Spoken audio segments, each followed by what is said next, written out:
Halo hai Sobat Semansa Budi, selamat datang di Gema Semansa Budi. Aku Agaza Fikra.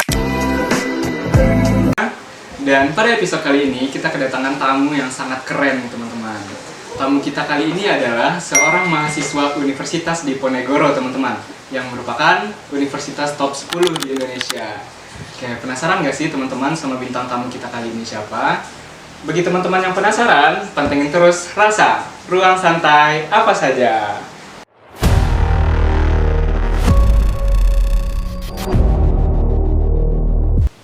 Halo Kak Sarah, gimana nih kabarnya? Halo Agal. Alhamdulillah kabarnya baik, sehat juga, sehat bugar, baik itu rohani maupun jasmani ya kan Ga? Kalau Aga sendiri gimana kabarnya Ga? Alhamdulillah aku sehat, apalagi kalau ada Kak Sarah di sini. Masya Allah, alhamdulillah ya Allah. Oke. Oke, kita lanjut ya Kak. Oke. Sekarang kan Kak Sarah udah jadi mahasiswa Undip ya. Iya. Nah, Undip itu di mana sih Kak? Oke, kalau untuk lokasi Undip itu kan di Jawa Tengah nih. Jawa Tengahnya itu khususnya di Semarang. Kalau untuk daerah di sekeliling Undip itu namanya Tembalang. Cuman kalau kita anak Semarang itu lebih tepatnya nyebut daerah Matemsi gitu loh. Tembalang City. Tembalang City. Enggak, soalnya kan selama ini aku tahu Undip, tapi nggak tahu itu di mananya gitu. Iya benar. Jadi sekarang baru tahu. Oke, masuk Undip. Ya, bismillah ya Undip. Semester kamu sebagai mahasiswa Undip gimana sih Kak perasaannya? Oke, setelah satu semester, udah menjalani satu semester itu tentunya dar-der-dor gitu ya, agak karena kayak dari fase perubahan antara siswa ke yang namanya mahasiswa. Ya, jadi kayak tugasnya juga banyak gitu. Jadi aku juga perlu menyesuaikan. Tapi di balik itu semua, tentunya aku yang ini nih perlu petantang petenteng gak sih? Karena keterima Undip top 10 gitu.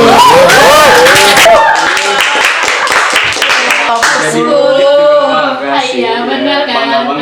Jadi lebih tepatnya bangga sih ketutup sama dar-der-dornya tadi gitu. Dunia perkuliahan sama SMA itu seberapa jauh sih Kak bedanya? Jujur itu tuh beda banget ya, karena kalau di SMA itu tuh kan kita kayak guru-guru tuh jarang banget yang ngasih tugas gitu loh, hanya beberapa guru yang bakal ngasih tugas dan itu deadline-nya itu paling seminggu atau enggak 2 minggu atau enggak kalau kita ngomong empat mata sama gurunya boleh lah nanti dikasih keringanan gitu kan. Kalau di perkuliahan ini menyangkut dengan tugas itu tuh kayak benar-benar karena ini fun fact dari aku juga, itu aku di matkul Pancasila itu tiap minggu kita bikin makalah.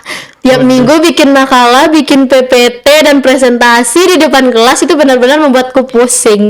Apalagi mendapatkan kelompok yang kayak nggak mau tahu gitu loh sama tugasnya, dan kayak mau boleh dilempar aja nggak ini ke danau gitu loh, kayak ya perbedaannya tuh benar-benar signifikan gitu untuk perkuliahan ini. Dan itu kalau untuk kita cari materi-materi juga di perkuliahan itu harus sendiri, dan itu nggak boleh yang namanya cari pakai ChatGPT ya, no ChatGPT, no. Gimana ya? Soalnya kan sekarang kebanyakan orang pakai ChatGPT ya. Iya benar, boleh sih buat referensi itu nggak ada salah. Cuman kalau untuk mencari jurnal dan membuat makalah pakai GPT kayaknya itu nggak dianjurkan deh gitu. Kalau untuk kuliah nggak semena-menanya aja. Kalau yang misalkan ada yang cari dari ChatGPT terus katanya bisa ketahuan sama dosen, itu benar nggak sih? Jujur itu benar banget, karena dosen itu juga punya yang namanya apa ya, kayak cek ini nih ada IE-nya atau enggak gitu loh. Kadang nggak semua dosen itu yang bisa ditipu-tipu gitu loh. Kalau kita kan di SMA ngumpulin tugas ya udah ngumpulin tugas ini segala macam. Terus kalau misalnya kita nilainya rendah kita remedial. Kalau ini enggak, kalau misalnya nilai kita C gitu loh, terus kita protes kan gitu sama dosennya, itu dosennya bakal bilang kamu nggak usah protes ya, mau aku kurangin nilainya sampai D gitu loh. Jadi kayak aduh gitu. Jadi kalau misalnya nilainya udah C ya udah terima aja nilainya C, bantai-bantai semester besok ternyata ke bantai. Alhamdulillah ke bantai. Oke. Aduh, ngeri banget ya dunia perkuliahan teman-teman. Iya, ngeri. Takut. Jujur ngeri. Tapi kalau Ya gitu deh intinya, ada lah pokoknya gitu. Ada lah pokoknya. Jadi takut dibantai nih. Oke, kalau boleh tahu Kak, prodi terfavorit di Undip itu apa sih Kak yang banyak diminati sama orang-orang gitu? Oke, kalau untuk prodi mungkin aku bakal bahas yang bagian fakultas saja ya. Di fakultas FEB Ekonomika dan Bisnis di Undip itu sangat-sangat banyak peminatnya gitu. Jurusan-jurusannya apa aja, jurusan di FEB itu mau akuntansi, manajemen, administrasi ini segala macam itu bakal banyak sekali peminatannya. Yang kedua itu yang paling banyak minati sama apa ya, intinya yang mengambil prodi itu bakal dilirik gitu loh sama cewek. Tahu nggak Ga itu jurusan apa? Apa tuh kira-kira? Teknik gitu loh. Jadi teknik. Cewek itu banyak suka teknik juga. Iya, cewek ini banyak melirik cowok tekniknya. Iya, betul.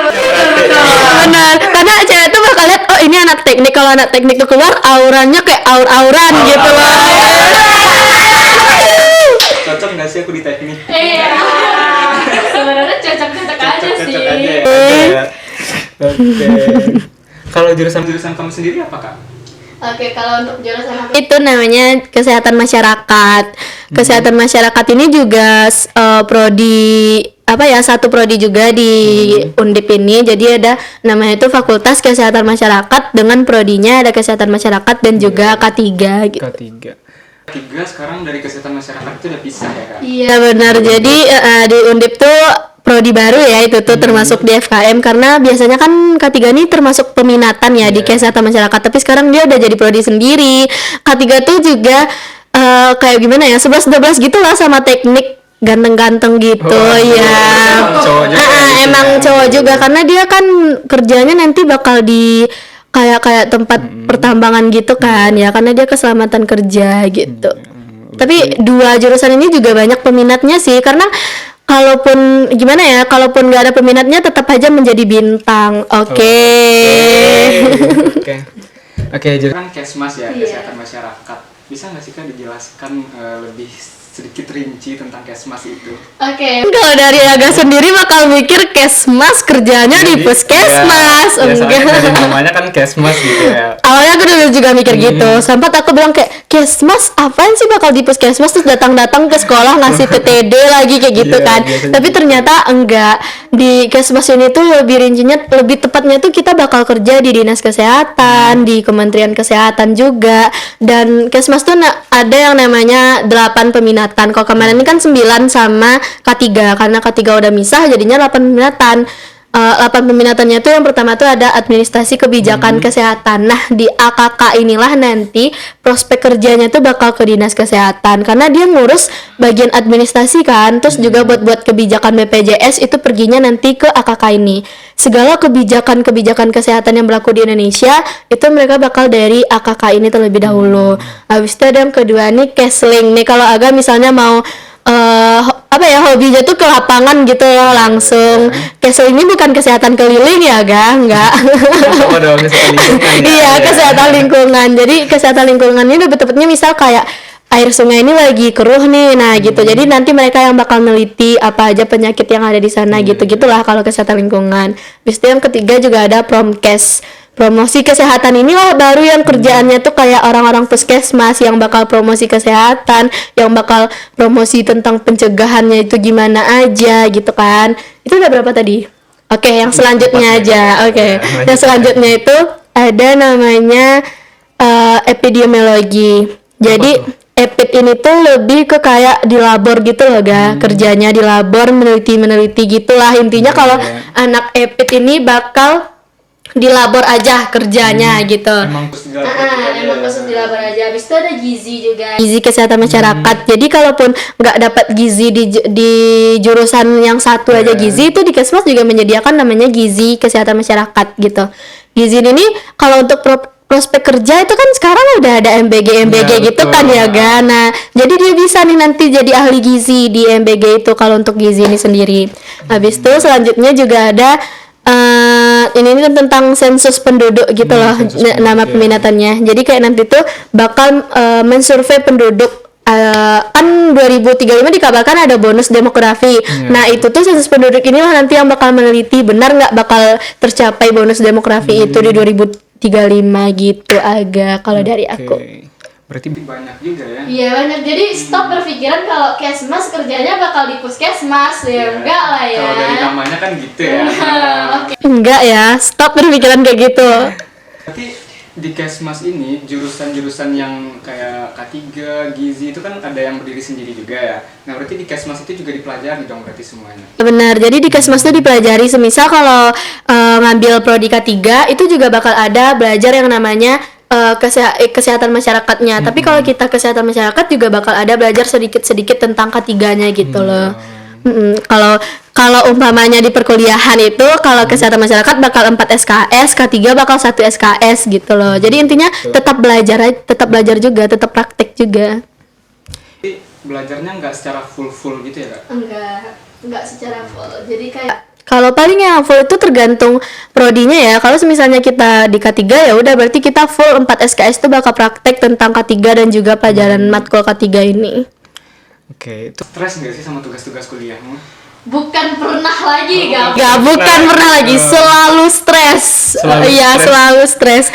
Karena kalau dari pengalaman kating-kating juga dibilang kalau semester 1 itu hal yang wajar gitu ya untuk stres gitu. Itu hal yang wajar. Coba juga lah agak rasain besok ya. Ini kayak enggak. Sebenarnya kalau untuk stres ini tuh lebih ke gimana ya? Kalau kita keteledoran sedikit aja, lengah dikit aja sama tugas itu, misalnya udah dikasih nih tugas sama kita, terus kita bilang kayak, ya nanti dulu aja nggak sih, masih lama, deadline-nya ini segala macam, itu kesalahan yang sangat fatal agak, karena kalau udah kita dari diri kita bilang kayak gitu di awalnya tuh pasti kedepannya bakal keteledoran sama tugas, dan itulah yang membuat kita stres sama perkuliahan gitu. Tambah apalagi satu matkul kadang ada 2 dosen, 2 dosennya ngasih tugas bareng-bareng dan dengan deadline yang sama. Gila itu nggak masuk dia apa kalau kata nyanyinya gila. Boleh banget. Oke. Kalau rata-rata jurusan kamu di Undip berapa Kak? Kalau untuk Kesmas sendiri itu termasuk rata-rata yang tinggi ya Ga. Kalau di Undip itu ada rata-ratanya 93,7. Iya 93,7 iya benar. Kalau kedokteran tuh 94 berapa lah gitu kan. Jadi kayak apa aku ngambil kedokteran aja ya kemarin gitu. Iya kan kayak nanggung mungkin ya. Tapi enggak sih sebenarnya karena kalau kedokteran menurutku kedokteran tuh bakal kayak susah masuk tapi lebih susah keluarnya dari kedokteran ini. Kenapa gitu? Koasnya belum lagi koas ini segala macam, belum lagi praktek. Itu bener-bener sepusing itu gitu loh. Karena temanku aja anak kedokteran baru semester 1 udah tegak-tegak semua kalau rambutnya itu loh kan. Kayak orang kesentrum. Kalau secara umum nih Kak, rata-rata di Undip itu berapa Kak? Kalau untuk secara umum rata-rata di Undip tuh dari 85 sampai 85 ke atas lah Ga. Kalau untuk jurusan di Undip ini. Benar 85. Iya.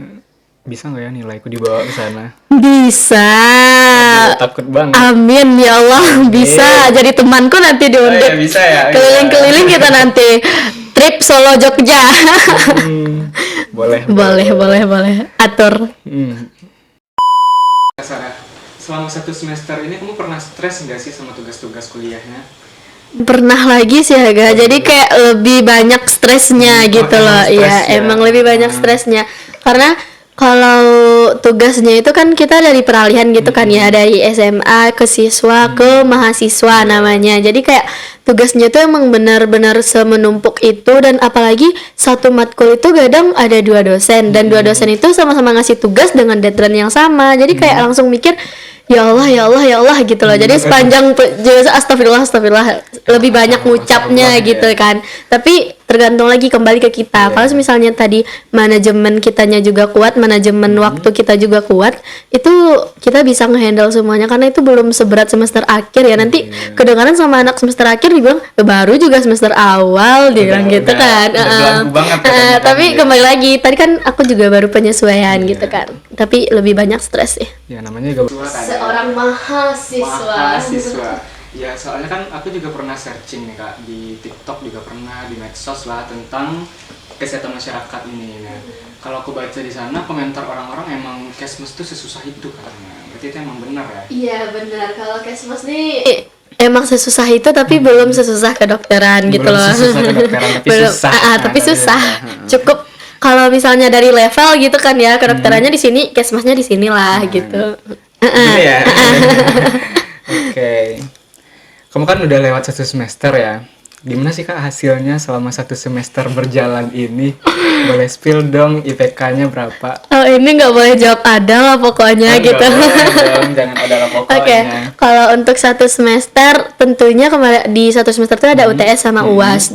UTS itu aku kayak karena awalnya aku juga sempat mikir itu kesalahan juga ya. Aku mikirnya kayak apalah ini baru juga UTS gitu lah. Paling juga dibantai kebantai gitu kan sama UTS ini.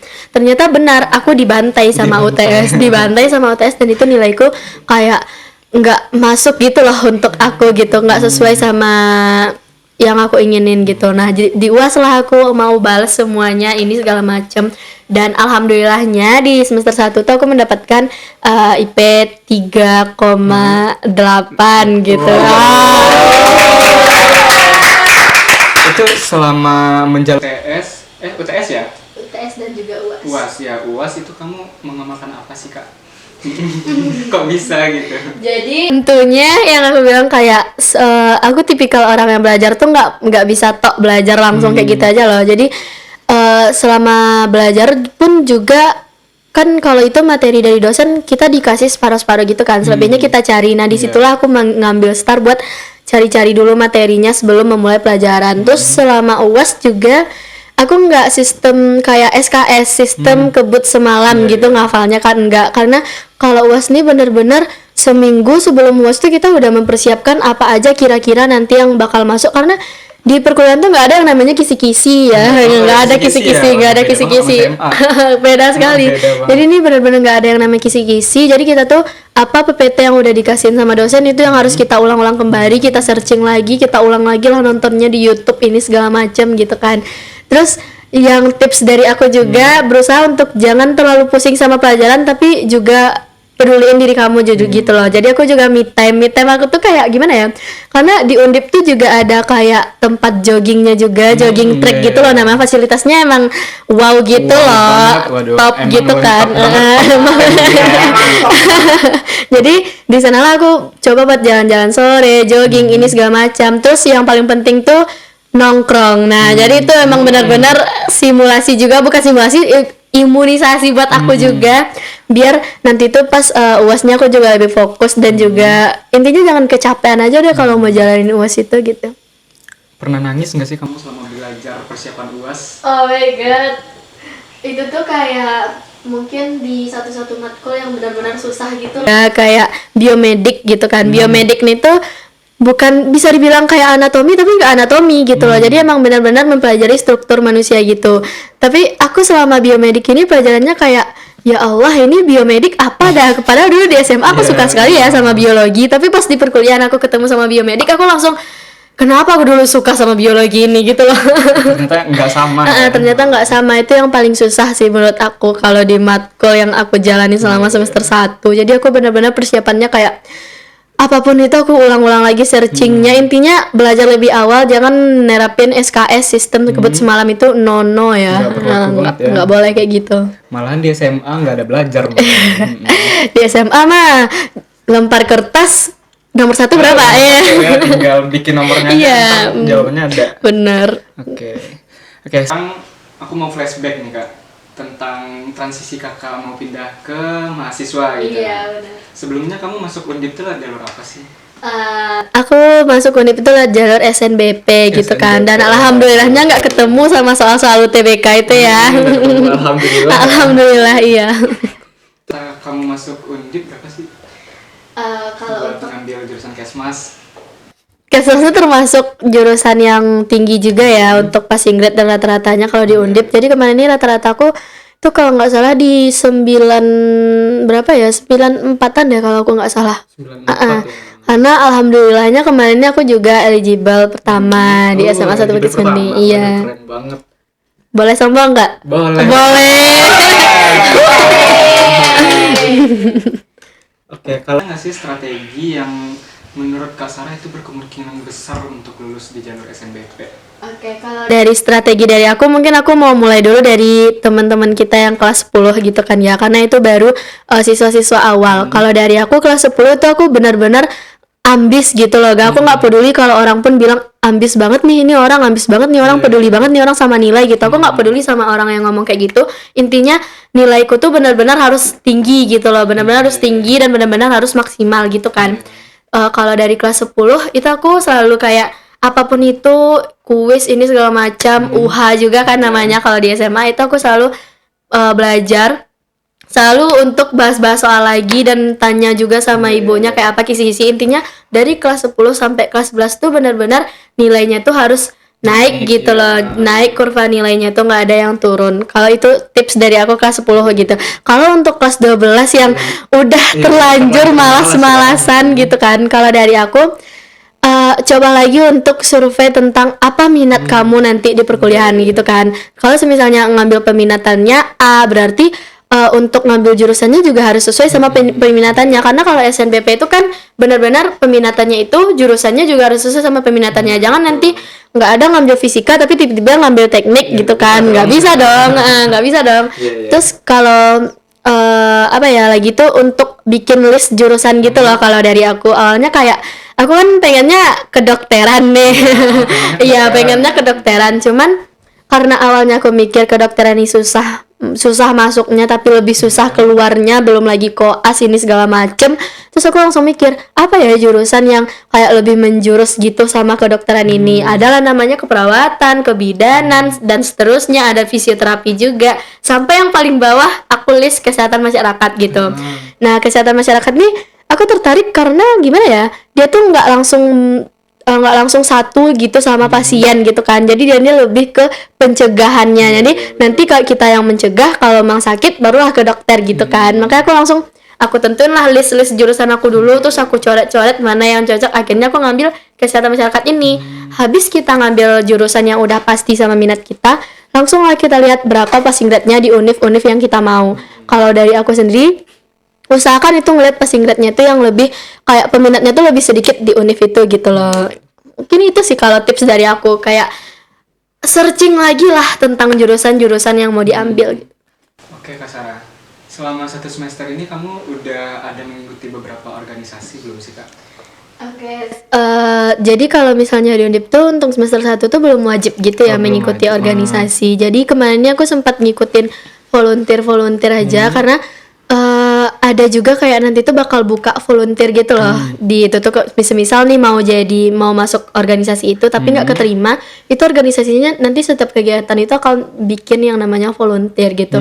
Jadi aku udah sempat pula ikut volunteeran. Terus juga kalau untuk organisasi di Semarang itu kan ada namanya Ikatan Mahasiswa Minang di Semarang. Nah, itu aku juga jadi itu aku di angkatan 2025-nya aku ikut kepengurusan juga di sana. Jadi aku alhamdulillahnya sebagai bendahara di situ. Waduh, tinggi juga ya jabatannya. Boleh. Langsung melejit gitu. Karena ikut organisasi ada nggak sih kuliahnya keganggu gitu? Aku pribadi sih enggak ya gitu, karena kayak gimana ya, kalau organisasi itu nggak setiap hari gitu dia bakal ngadain kegiatan, dia bakal ngumpul ini segala macam. Atau juga kayak di organisasi ini juga bisa via Zoom, via Meet gitu juga kan, nggak harus yang kayak pertemuan offline gitu loh, kecuali persiapan suatu kegiatan gitu. Jadi menurutku kalau organisasi ini nggak bakal ngeganggu akademik aku sih, lebih tepatnya. Boleh nggak Kak spill organisasi yang menurut Kak Sarah itu baiklah untuk diikuti gitu, yang nggak bakal ngeganggu gitu? Kalau untuk organisasi di kampus itu mungkin yang diikutin yang worth it itu aku nyaranin itu organisasi universitas ya. Karena kalau di organisasi universitas tuh benar-benar kayak terstruktur, bukan berarti yang di kampus-kampus tuh nggak terstruktur, tapi ini lebih tepatnya relasi kita pun juga lebih besar kalau di organisasi universitas ini. Kalaupun enggak rasanya di organisasi universitas itu kita juga bisa mengikuti organisasi fakultas. Ada yang namanya BEM juga, ada namanya HIMA juga. Terus juga nanti juga bakal ada UKM ini kalau semisalnya di SMA ini sama kayak apa ya, ekstrakurikuler gitu loh. Jadi misalnya bisa ikut yang misal kita minatnya di bahasa Inggris, itu juga bakal ada nanti UKM-nya di bagian bahasa Inggris, atau kita minatnya nanti di kayak gini nih di jurnalistik itu juga bakal ada nanti UKM-nya. Habis itu kalau misalnya kita minat kayak riset, bikin bikin esai ini segala macam, bikin karya ilmiah gitu. Nah, itu juga bakal ada nanti UKM-nya. Tapi kalau misalnya itu tuh kayak milih gitu loh antara Ormawa 1 atau antara UKM 1 gitu. Tapi kalau emang Ormawa, saran dari aku bagusnya itu yang universitas langsung karena relasinya emang benar-benar sekuat itu. Oke. Aku mau nanya tentang beasiswa nih. Kak Sarah pakai beasiswa nggak sih kuliahnya? Iya, kebetulan tuh aku dapat beasiswa KIPKA gitu kan. Ini nih juga apa ya, kayak dulu aku di MTS itu dapat PIP, sedangkan selama di SMA aku nggak pernah dapat PIP sama sekali gitu. Iya, nggak dapat selama di SMA. Dan itu kan kalau semisalnya orang mikir langsung, oh berarti dia bisa kuliah nggak bisa dapat KIPKA, enggak. Tapi nanti aku tuh aku kayak ngurus juga data di DKS ini segala macam. Intinya pas pengumuman SNBP tuh aku langsung putar balik gitu loh antara Solo, Kota Baru, Muara Panas, Kantor Wali buat ngurus yang namanya KIPKA ini. Karena kalau menurut orang kan kalau nggak dapat PIP di SMA nggak bisa dapat KIPKA juga di perkuliahan gitu. Tapi enggak, itu tuh ternyata bisa juga kita urus gitu loh. Kalau aku itu penerima beasiswa KIPKA. Oke. Berarti kalau misalkan di SMA-nya dia dapat PIP, itu bakal lebih mudah gitu ke KIPKA-nya. Iya, kalau SMA-nya dia udah dapat PIP juga, untuk ngurus KIPKA-nya tinggal daftar online gitu loh. Jadi nanti di KIPKA tuh bakal ada juga buat daftar online-nya. Oke. KIPKA itu di semua universitas persyaratannya sama apa gimana, Kak? Kalau KIPKA ini semua universitas tuh bakal dapat gitu loh kan. Kalau untuk universitas-universitas, dan itu persyaratannya bakal tetap sama karena KIPKA ini satu tumpuan gitu, maka dia menyebar ke universitas-universitas lah. Di situ tuh emang persyaratannya sama semua, nggak ada bedanya. Iya, paling nanti proses pendapatan KIPKA-nya itu yang agak berbeda ya. Ada lah pokoknya. Ini Kak, itu KIPKA itu keluarnya kalau kita udah lulus di SNBP atau SNBT misalnya ya, KIPKA-nya itu langsung udah dinyatakan lulus atau gimana sih, Kak? Iya, jadi nanti tuh kita pengumuman SNBP itu ada sekitar berapa bulan yaitu jedanya, baru nanti bakal diinfoin di kayak adalah nanti tuh diinfoin kayak webnya juga. Jadi kita mendaftar KIPKA ini nanti online gitu kan, pakai webnya juga. Nah, pas di webnya itu baru nanti kita masukin lagi data-data yang kita kemarin masukin, misalnya nomor pendaftaran kita berapa, habis itu sandi dari akun kita itu apa. Pas kita udah lihat itu, langsung lah kita lihat nanti tuh di bagian pengumuman. Nah, di pas pengumuman itulah baru nanti keluar kalau kamu dinyatakan lolos sebagai mahasiswa penerima KIPKA gitu. Tapi jedanya emang cukup lama lah kalau dari pengumuman lulus SNBP, karena dari aku pribadi waktu itu aku yang di sini udah sampai di Semarang juga baru hasilnya itu keluar gitu. oh berarti Kampus juga baru hasilnya keluar gitu. Iya, benar. Kalau misalkan kita udah kuliah nih, di awalnya itu kan pasti biaya semester kita masih nol ya. Nah, kalau misalkan di pertengahan tiba-tiba kita nggak jadi lulus ke IPK, ada nggak solusinya itu? Itu benar, nah itulah aturan yang dari universitas-universitas yang aku bilang beda tadi. Kayak semisalnya kalau di Undip sendiri itu bakal dikasih keringanan gitu loh nanti kalau misalnya untuk pengumuman KIPKA-nya ini ternyata dianya nggak lolos, itu bakal ada keringanan untuk semester awal itu. Jadi nanti baru di semester 2 dia bakal baru lunasin yang uang UKT-nya ini gitu. Intinya kayak bakal ada keringanan, tapi itu tergantung universitasnya lagi ya. Karena kalau untuk pendaftarannya itu sama aja, tapi untuk penerimaannya itu nanti yang bakal beda-beda di setiap universitas. Oke. Soalnya kan takut juga kan nanti udah lulus dan ternyata ini keluarga emang kurang mampu gitu, nanti takutnya bayarnya gimana, terus tiba-tiba berhenti di tengah, nggak boleh dong kan. Nah, kalau di Undip sendiri tuh memang ada keringanan gitu. Oke, berarti worth it banget ya Undip ini. Oke, mari masuk Undip. Gampang ya. Assalamualaikum. Izin. Undip. Iya. Oke, Kak Sarah, kayaknya ini udah sampai di penghujung ya kita. Oke, ada nggak sih Kak pesan yang ingin Kak Sarah sampaikan kepada penonton atau ini audiens juga boleh? Mungkin pesan dari aku gitu ya, kalau untuk jalur yang aku masuk kemarin itu SNBP, mulai-mulai lagi untuk searching ini segala macam. Intinya jangan nunda-nunda waktu lagi, karena apapun itu yang ditunda-tunda itu sesuatu hal yang nggak bagus ya. Jadi kalau dari aku, pesan aku mulailah lagi searching, janganlah bilang nanti aja nggak sih milih jurusannya, nanti aja nggak sih nentuin jurusannya, nanti aja nggak sih milih universitasnya, itu jangan. Karena sebisa mungkin untuk cari informasi, untuk cari juga informasi beasiswa ini segala macam di universitas yang dimau. Pun kalau semisalnya kita nggak penerima KIPKA, itu di tahun sekarang itu banyak sekali bergelintiran beasiswa.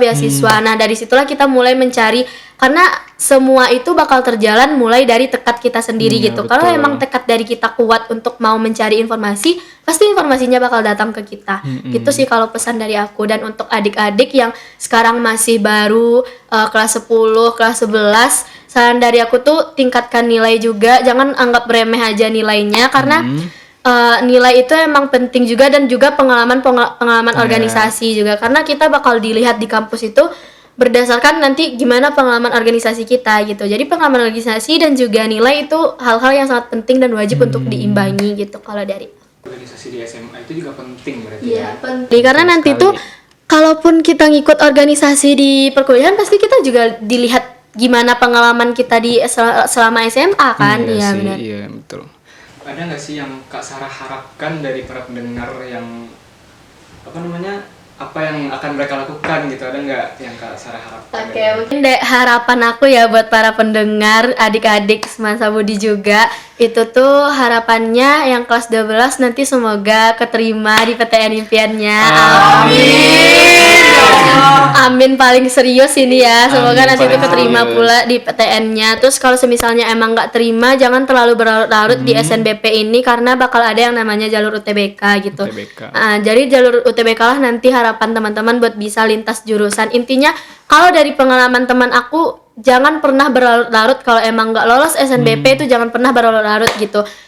Kejar lagi mana yang mau kayak diambil gitu loh. Intinya kayak jangan terlalu berlarut, jangan terlalu sedih ini segala macam, karena hidup kamu tuh nggak hari ini aja, tapi kedepannya itu juga bakal menjadi penentu di hidup kamu gitu.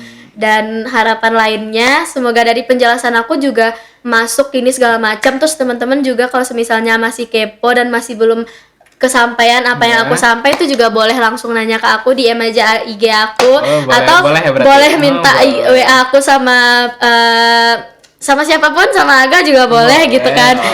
Siapa tahu Aga nggak ada nomor WA aku. Ada dong ya.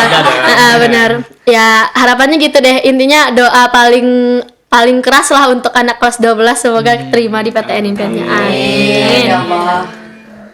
Oke, terima kasih teman-teman yang sudah menyaksikan episode kita kali ini, dan juga terima kasih kepada Kak Sarah yang telah bersedia menjadi bintang tamu kita. Oke, see you di next video. Yeay.